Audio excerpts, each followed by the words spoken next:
はようございます。本日は岩手県花巻市に来ています。ちょうど今入りましたね。本日は盛岡駅近くで車を借りて今温泉旅館へ向かっています。ちょっと旅館に行く前に寄り道で田呂滝というところに来ました。田呂っていうのは地元の言葉でつららという意味なんですね。じゃあ行ってみましょう。うわー、これ滑りそう。私何を思ったか普通のスニーカーで来てしまったのでめっちゃ怖いです。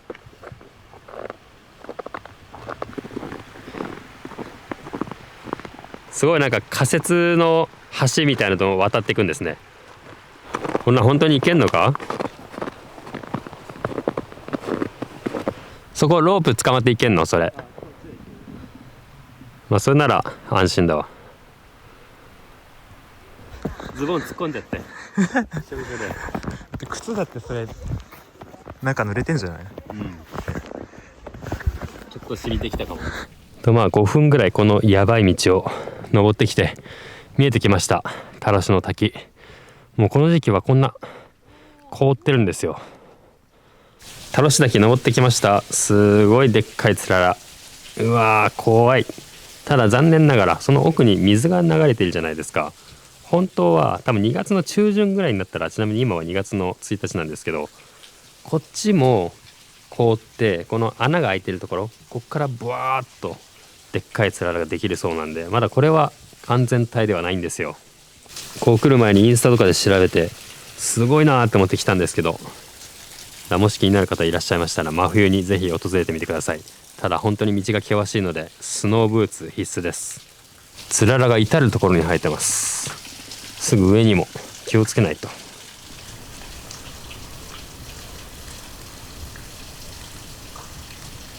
これ下りの方が絶対怖いな。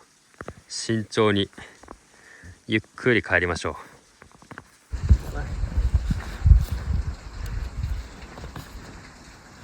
なんとか無傷で戻ってくることができました。でこれですね、これがもう一番マックスの田呂滝なんですけど、残念ながら本日は半分ぐらいしか見られませんでした。で2月上旬から3月下旬まで、葛丸川に架かる橋を渡って、さっきの仮設の橋みたいなやつですね。であれは本当に仮設で3月下旬になるともうつららが落ちてきて危ないっていうんで撤去するみたいです。で地元の方がいらしてお話聞いたところによると、今年はまだワカサギ漁も解禁されてねということで、やっぱ暖冬みたいです。焚き火終わったので早速温泉向かいます。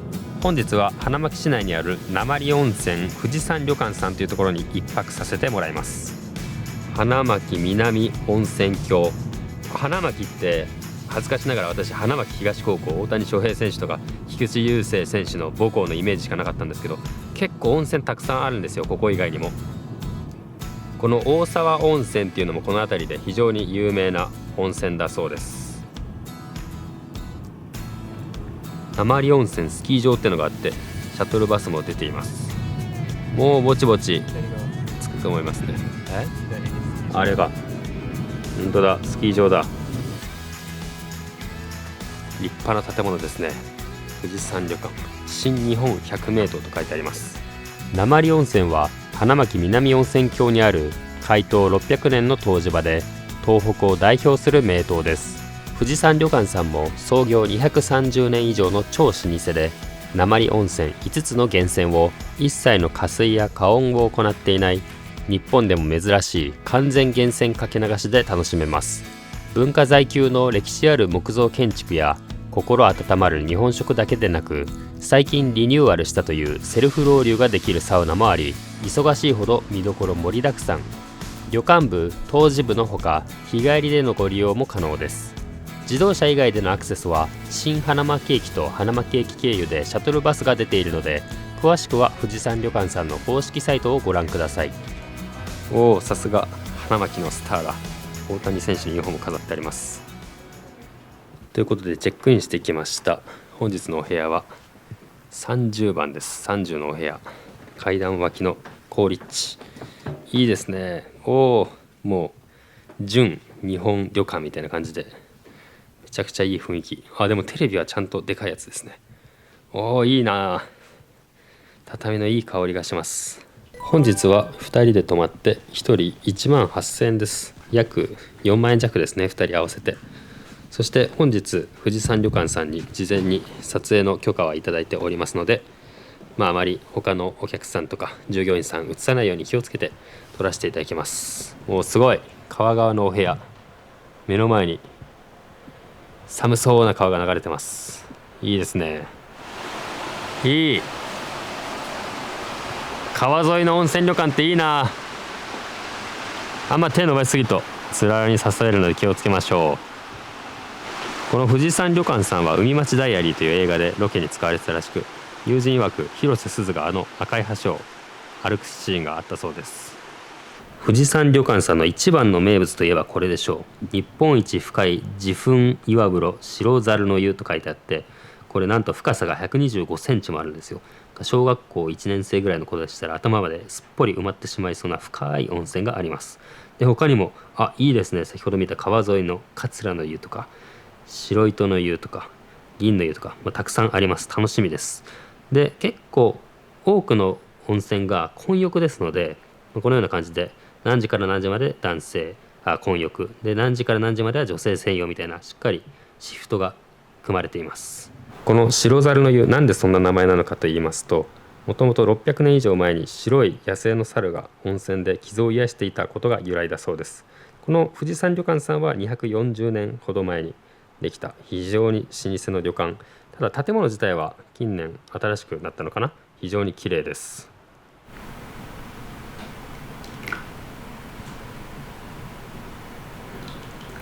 我々のお部屋にはトイレがないんですけど、公共トイレも非常に綺麗です。ちょっと古いタイプですが、ちゃんとウォシュレット的な機能もついています。イナックスだからウォシュレットではないんですよね。すごい赤い絨毯で高級感がある内装。じゃあちょっとエレベーターでまたフロントのエリアまで降りましょう。富士山売店とありますのでちょっと見てみましょうか。南部鉄器あるじゃないですか。これ私ずっと前から欲しいなと思って、岩手県に旅行に来たら買おうかなと思ってるんですけど、欲しくなっちゃうな。あとは岩手のメーカーお菓子がたくさん売っているのと、あとはご当地の偉人宮沢賢治の関連商品なんかもたくさん売っています。この1階のフロントすぐ近くに海町ダイアリーの展示があります。当館は海町ダイアリーのロケ地です。そしてこれは多分印刷で本物は中に飾ってあると思うんですけど、実際に撮影に参加された俳優さんたちの色紙、あとは映画の中では富士山旅館じゃなくて東屋という名前で登場していました。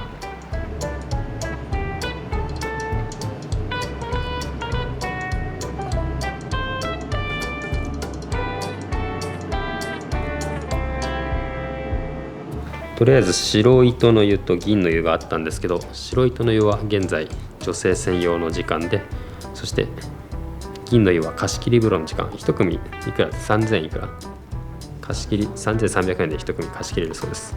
だからこののれんを見れば今あなたが入っていい時間かそうでない時間か分かりますよっていうふうにご説明を受けました。富士山旅館さんは健康づくりの宿として推薦されています。食事、温泉、環境など非常に健康に必要な要素が揃っているとのことです。この上田さんお墨付き。早速川沿いの桂の湯へ今から行ってみようと思います。ここが桂か。味のある看板ですね。お風呂は非常に良かったです。結局白猿の湯と桂の湯両方入ってきましたが、やっぱりこの時間はお客さんたくさんいらっしゃいますので、撮影は控えて、もし深夜に行けてお客さん誰もいなかったら夜に撮ろうと思います。廊下がめちゃくちゃ長い。客室相当ありますね。7時になりましたので夕飯の時間です。お食事お部屋に持ってきていただきました。今回撮影の件お話ししたら、じゃあお部屋食だったら他のお客さんに気兼ねすることなく取れるのでどうですかとお勧めされたので、ぜひとお願いしました。確か1グループプラス1000円か1500円ぐらいでできると思います。食事はこれが岩手の和牛ですね。私がこっちしゃぶしゃぶで、友人がすき焼きと、このようにめんどくさいんですけど2人で別々のメニューを快くご対応していただきありがとうございます。いただきます。いただきます。じゃあ乾杯。乾杯。いただきます。水うま。しゃぶしゃぶなんか久しぶりだなあれか、2ヶ月前に温野菜っていう。ああ、そうだね、久しぶりでもね。ご飯が美味しい。このお米は花巻産の一目惚れでした。通りで美味しいわけです。じゃあちょっとしゃぶしゃぶしていきますか。でかいな、一切れが。こんぐらいでいいかな。ごまだれにつけていただきます。すごいでかいね。でかっ。二口でいこう。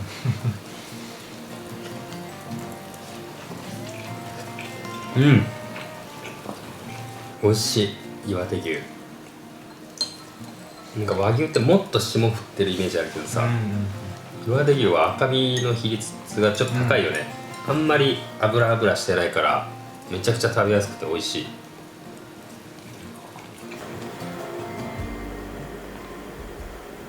お刺身いっちゃいます。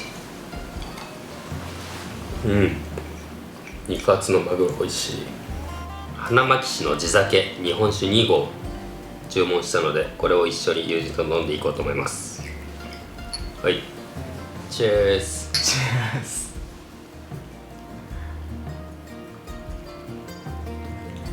辛口って言ってたけど、まあ確かにね、ピリッとするけど美味しい、飲みやすい。美味しい。なんか学生の頃になんか罰ゲーム的に飲んだ日本酒ってマジで美味しくなかったけどさ、ちゃんとしたの飲むと本当美味しい。こうなんだろう、ハマチとかカンパチ、ブリみたいな、なんか何かわかんないけど白身魚。すごい歯応えある。マグロほかっていう。そう、マグロほか。テレビ欄のさ、出演者主演がマグロでさ、ほか。予備の燃料を置いていってくださいましたので、一旦火消えちゃいましたけど、もう一回新しいの再加熱。どう？美味しそう。ちょい赤ぐらいでいくか。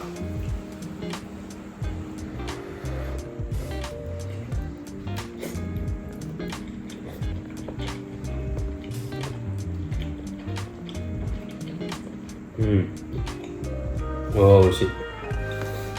なんかしゃぶしゃぶでポン酢かごまだれ、どっちかっていうとポン酢派なんですけど、ここのごまだれは美味しいな。肉の甘みを際立たせるというか、上品なごまだれで。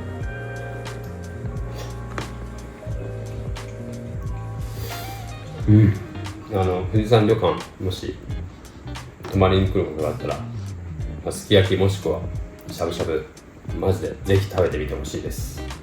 そしてデザートにティラミスがあるので、最後こちらをいただきます。いいね。部屋の中で川を見ながら、ここだけ電気をつけてね、風情がありますね。ちょっと寒いけど風情あります。いいね。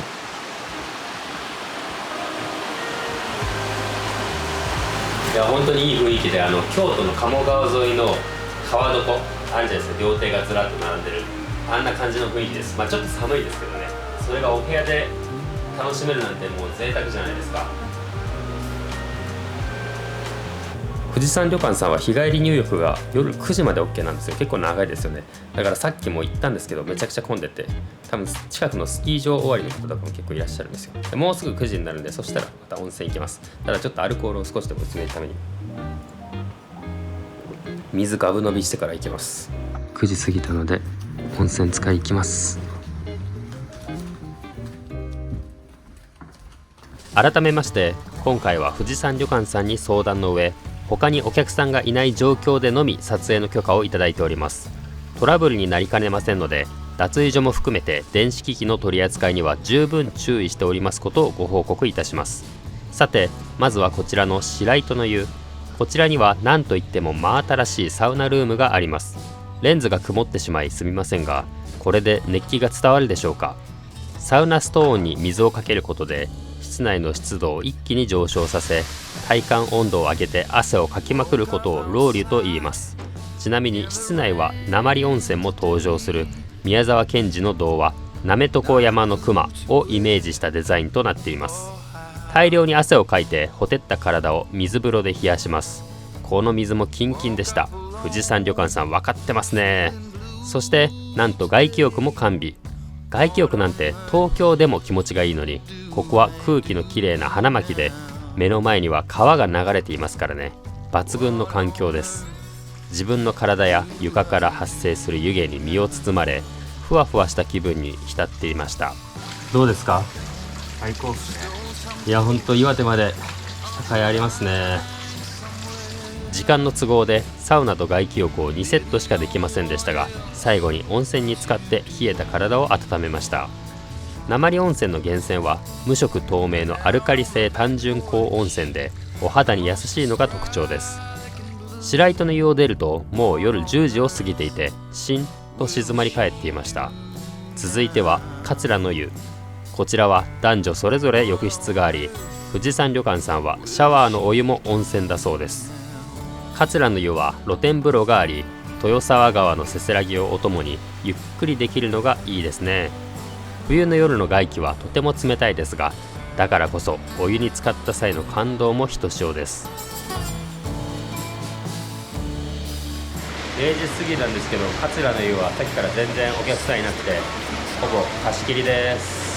でもやっぱり白猿の湯いますね。お客さんノーゲスのタイミングは果たして来るのでしょうか。そしていよいよメインの白猿の湯。ここは絶対に映像を撮りたいと友人に付き合ってもらい、お部屋でトランプなどをして暇をつぶし、少々夜更かしをして念願の貸し切りタイムです。遠目から見ると普通の浴槽という感じがしますが、これこそが水深 125cm 日本一深い天然自噴岩風呂です。源泉かけ流しといっても、実際は源泉をポンプで浴槽まで運んでいる温泉も多い中、ここはお風呂の底の多分岩のあたりからですかね。まさにこの下から直接温泉が湧いてきています。これは本当に温泉大国日本といえど相当珍しいです。さらにこの建物、天井が高く、温泉に入るための道場のような雰囲気も独特で素敵だなと感じました。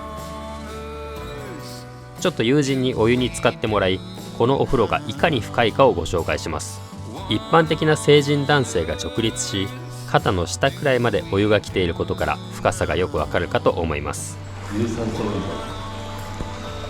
せっかくですのでしばしの間、白猿の湯の雰囲気をお楽しみください。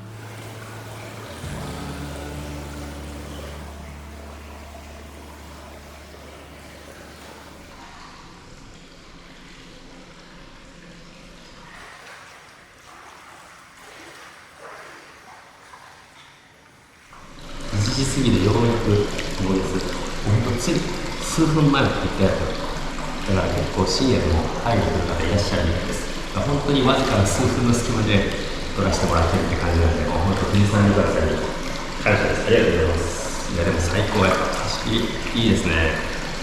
ちなみに白猿の湯にはシャワーがございませんので、すぐ近くの先ほど露天風呂があった桂の湯で体を洗うと便利です。結局この日は午前1時頃から約30分友人と2人で貸し切り状態でしたので、深夜は比較的空いています。しかし万が一何かあると大変ですので、なるべく深夜にお一人での入浴は避けた方がいいかなと思います。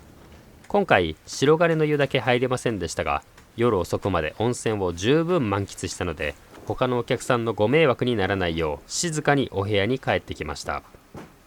なんとか寝る前にお風呂撮影したい分撮れたので、心置きなく眠れます。朝ごはんは7時からです。おやすみなさい。おはようございます。今朝の7時です。昨日は結局夜の1時半ぐらいまで温泉使ったりして、その後寝たので非常に眠いですけど、この寒さで目が覚めますね。そしてもうすでにお部屋にお食事を運んでいただきました。こちらは2段弁当みたいになっていて、まず上の段が、サラダとお魚、サバかな。そして2段目が、こういう風になっています。であとこちらの鍋は目玉焼きにベーコンが乗ってます。いいですね。いただきます。この納豆、岩手県産大豆使用の、花巻納豆って書いてある。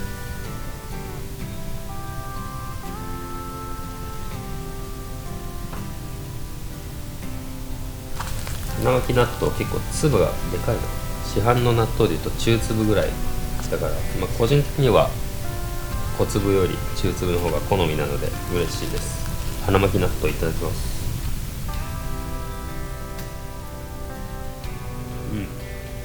どんどんいっちゃいますね。ごちそうさまでした。豆の一粒一粒がしっかり歯ごたえあってめちゃくちゃ好みでしたね。花巻納豆。太陽が出てくると豊沢川の水が非常に美しいです。綺麗な水、このザーッと音がずーっと聞こえてくるのも川沿いの旅館ならではでたまらないですね。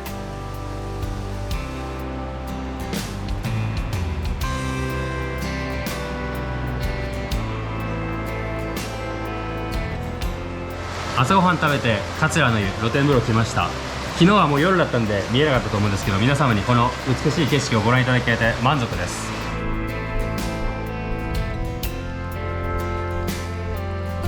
富士山旅館さんめちゃくちゃ良かったです。それではチェックアウトします。ありがとうございました。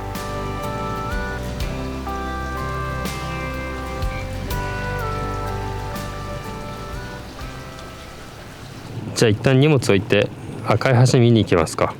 ありました。お部屋から見えた海町ダイアリーのロケで使われた橋。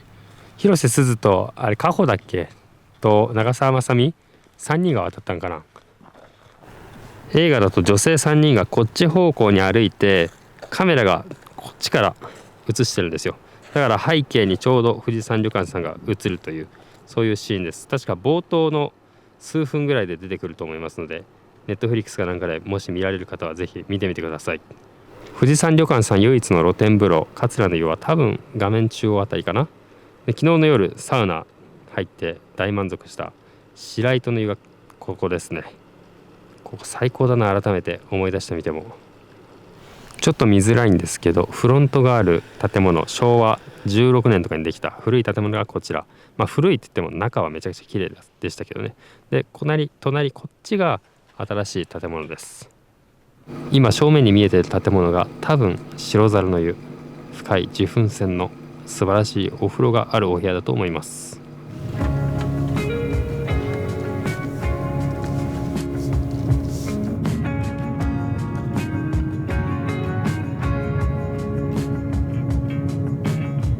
はい、それでは今から盛岡へ帰ります。富士山旅館さん前から気になってたんですけど、いや本当に来てよかったですね。やっぱり日本一深い自噴泉、あれ本当に面白くて何回も使っちゃったんですけど、もう満喫大満足です。本当にここでしか味わえないお風呂体験ですね。でもそれもいいんですけど、私なんかはやっぱり個人的にサウナ、整い、外気浴、そして岩手牛しゃぶしゃぶもう抜群でした。もう最高です。また機会があればぜひとも泊まりに行きたいですね。本当に皆様にもお勧めできる温泉旅館ですし、あとお車ない方でも送迎のバスが頻繁に出ているそうですので、ぜひ調べて行ってみてください。それではこの辺で失礼します。ご視聴ありがとうございました。